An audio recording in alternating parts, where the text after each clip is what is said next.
வாழ்க வையகம், வாழ்க வையகம், வாழ்க வளமுடன். குரு வாழ்க, குருவே துணை. மணவளக்கலை உறவுகளுக்கு கோபாலின் வணக்கங்களும் வாழ்த்துக்களும். அருட்தந்தை வேதாத்ரி மகரிஷியின் மணவளக்கலையை பற்றி தினமும் சிந்தித்துக் கொண்டிருக்கின்றோம்.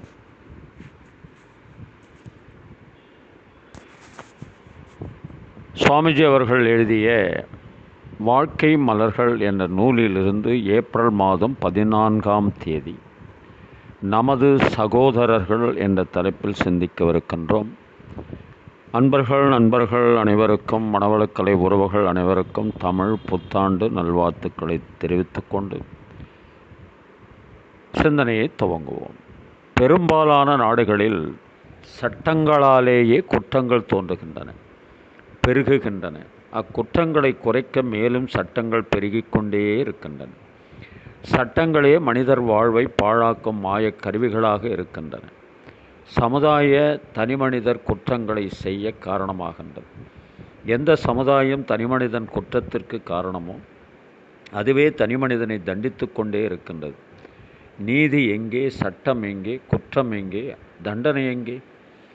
இந்த அலங்கோலத்திற்கு காரணம் என்ன? ஜனநாயகம் என்ற போர்வையில், அரசியல்வாதிகள் என்ற முத்திரையில் சுயநலமிகள் குழுவினராக இணைந்து ஆட்சியை மாறி மாறி கைப்பற்றி மக்களை காயாடும் ஒரு சூதாட்டம் நடத்துவதே.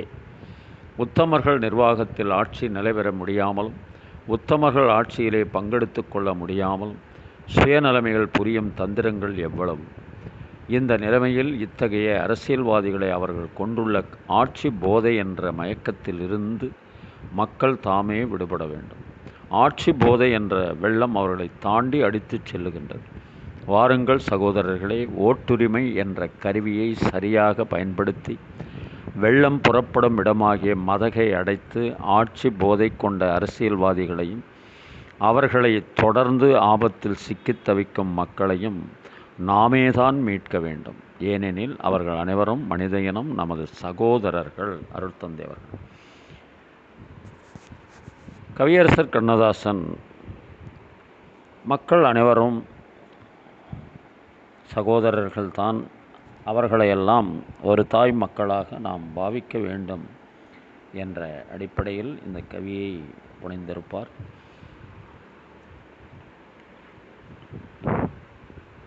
ஒரு தாய் மக்கள் நாம் என்போம், ஒன்றே எங்கள் குலமென்போம், தலைவன் ஒருவன் தான் என்போம், சமரசம் எங்கள் வாழ்வென்போம், சமரசம் எங்கள் வாழ்வென்போம்.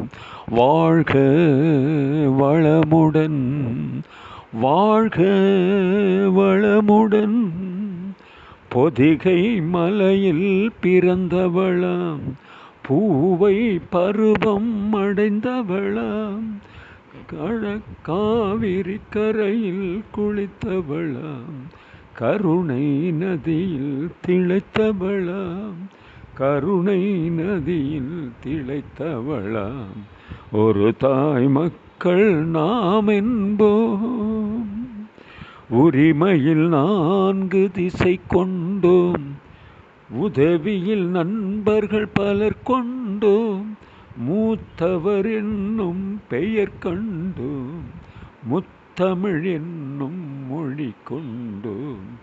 ஒரு தாய் மக்கள் நாம் என்போம், ஒன்றே எங்கள் குலமென்போம், தலைவன் ஒருவன் தான் என்போம், சமரசம் எங்கள் வாழ்வென்போம், சமரசம் எங்கள் வாழ்வென்போம். வாழ்க வளமுடன், வாழ்க வளமுடன். தர்மத்தின் சங்கொலி முழங்கிடுவோம், தமிழ் தாயின் மலரடி பணிந்திடுவோம், அமைதியை நெஞ்சில் ஏற்றி வைப்போம், ஆனந்த ஜோதியை போற்றி வைப்போம், அமைதியை நெஞ்சினில் போற்றி வைப்போம், ஆனந்த ஜோதியை ஏற்றி வைப்போம். ஒரு தாய் மக்கள் நாம் என்போம், ஒன்றே எங்கள் குலமென்போம், தலைவன் ஒருவன் தான் என்போம், சமரசம் எங்கள் வாழ்வென்போம், சமரசம் எங்கள் வாழ்வென்போம். வாழ்க வளமுடன், வாழ்க வளமுடன், வாழ்க வளமுடன்.